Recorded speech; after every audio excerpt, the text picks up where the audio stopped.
Hello and welcome back to Cracking the Cryptic, and a slightly different setup in my room. I've turned my desk around so you get to see a different wall, and whoever was enjoying the optical illusion of staircases behind me before has lost it, I'm afraid. So here we are, and now we are very pleased, obviously, that THERMO Sudoku is now available on all platforms, I believe. Steam finally released it a couple of days ago, so it's out everywhere. We are, of course, continuing to update our other apps, and the classic Sudoku app is getting updated either today or tomorrow, so look out for that if you already have it. There will be 5 new puzzles. Now, one of the puzzles that we were going to use is this one, but it's not in the app because one of our testers thought it would make a good video, so that's all very well. It's probably only going to make a good video if I do a good solve of it. So let's hope this wasn't a waste, and we'll see how we get on. So it's a classic Sudoku. So for once, I don't have to explain any special rules to you. It's just the regular stuff. Let's see if we can work out what makes this good and have a go at it. So do try it on the link below the video before you watch my solve. And if you're good enough, you may not even come back and watch my solve. I understand that, that's fine. So let's get cracking, see what we've got. We've got, yeah, these 9s, they're very useful straight away. Combined with this 9, we can put 9 in box 9. That's great. And 6 is looking into those cells, and that 6 at that one, so we can fill in a 6 there. 1's down here. They're easy enough too. They're ruling out all of those cells, so we can fill in a 1 in box 8. One of these must be an 8, just concentrating on these bottom 3 for now. Yeah, that's a naked 5, by which I mean that cell can see every other number in the grid. It can see 1, 6, 8, 3, 7, 9 in its box and 2, 4 in its row. So this is reasonably approachable at this point, certainly. 6 in one of those. 6, 1, 9, 4. I just noticed a 4 must be in one of those, so I'm putting that in. 5 must be there. Again, I'm just working on the fact that there are repeated instances of those digits in the 3 boxes in a line, which is always a very helpful way to be looking at things. Now, am I coming to no, look, 3, that's really good. 3 is eliminated from all those 3 cells. So now we've got a 6-3 pair there. That means this is an 8-7 pair. We've got 2, 5, 3 to place here. So one of those is a 3. Oh, and this is a 5. That's naked as well, 4 and 7 above. So it's possible this was recommended to me because it's thought I like naked singles, as it were. Now I'm using that in the metaphorical Sudoku sense. It's our funniest jargon, so forgive me for overusing it. But there are quite a lot in this puzzle. Now, 2 must be in one of those 2. But look, we've got almost all those boxes done. Just 2 pairs left in the bottom 3 boxes. So this isn't proving all that hard yet. Got a 6-8 pair there and there, so 6-8 must be in that group. Oh, so 2 as well. 2 has to be. That's a 2-6-8 triple. Let's take, and that one can't be 2 because of the 2 here. So that means this is a 1-5-3 triple. This one is naked as well. That has to be a 1.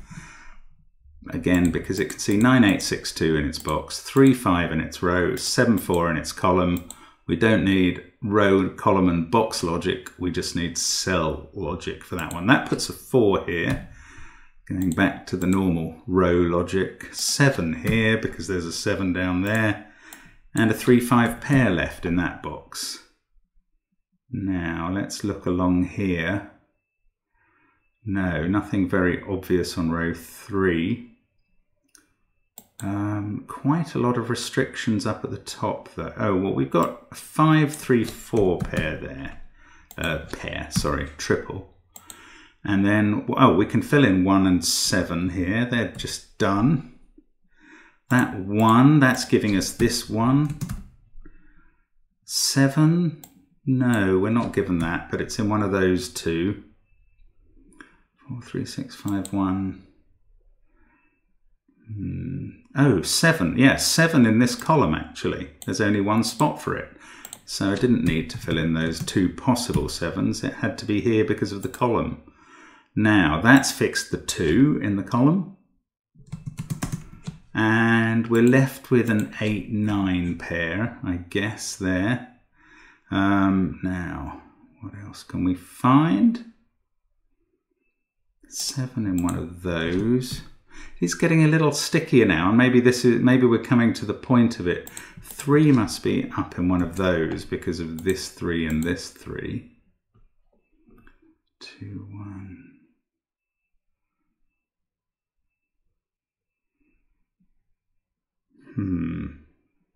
2, 5, 7, 1. Oh, 9 is, no, 9 could be there or there. In box 4. 3, 4.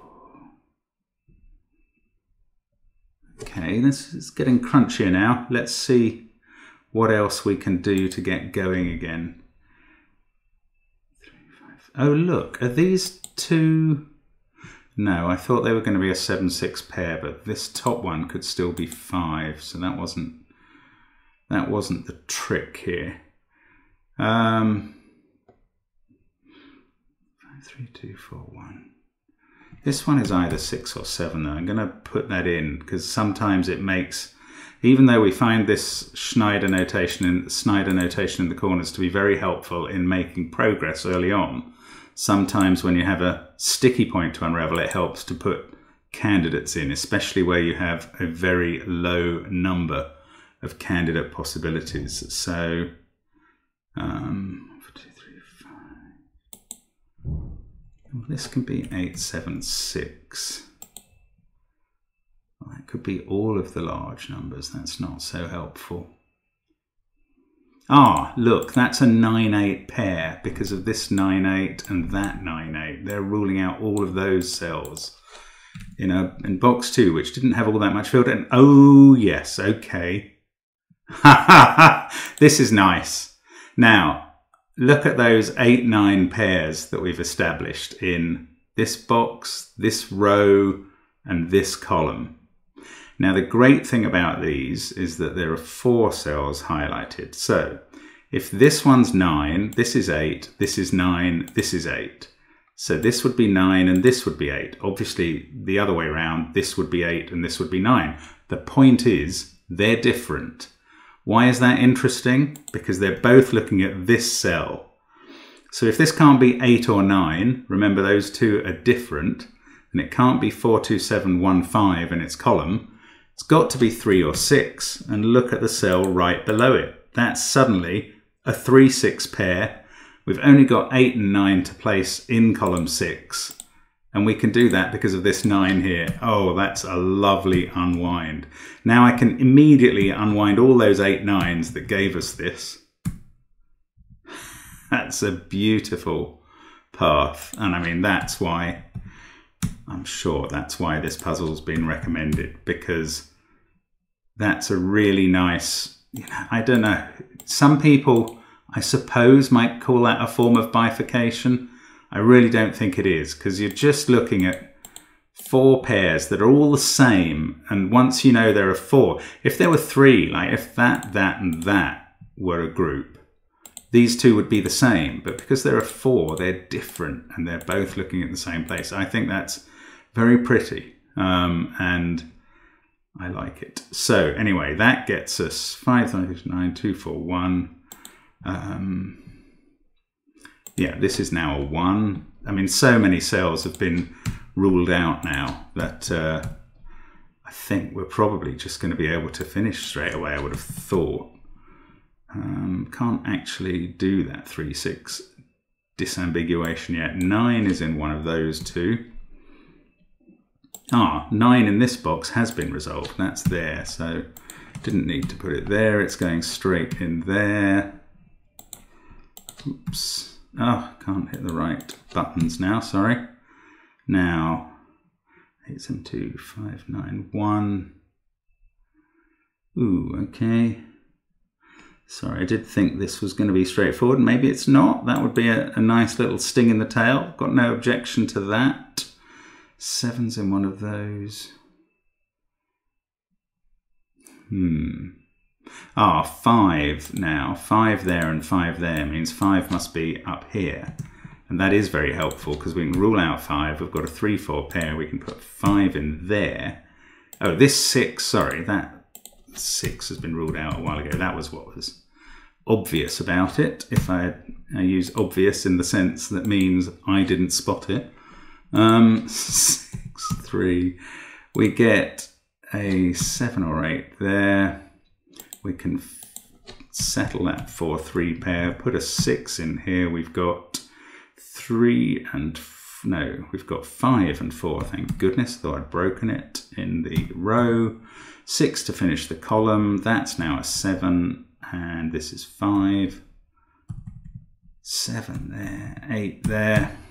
It's a nice little puzzle. I mean, that's a really neat trick towards the end of it, and I hope you found that. It wasn't very difficult until then. There were quite a few naked singles that helped early on. You probably didn't need those. They could probably have been resolved by row, column and box logic in some way, but they speeded it up at the beginning. And then what really cracked it was that very nice collocation of 9s and 8s towards the end. So hope you enjoyed that. Hope you enjoyed seeing the occasional classic Sudoku on here. Obviously, we've been receiving so many absolutely intriguing variants. It's very hard to resist the opportunity to do them, but I know some of you like to kind of return to the classic format occasionally, get a bit of a tutorial. Hopefully that was in line with your hopes in that regard, and hope to see you again soon on Cracking the Cryptic. Bye for now.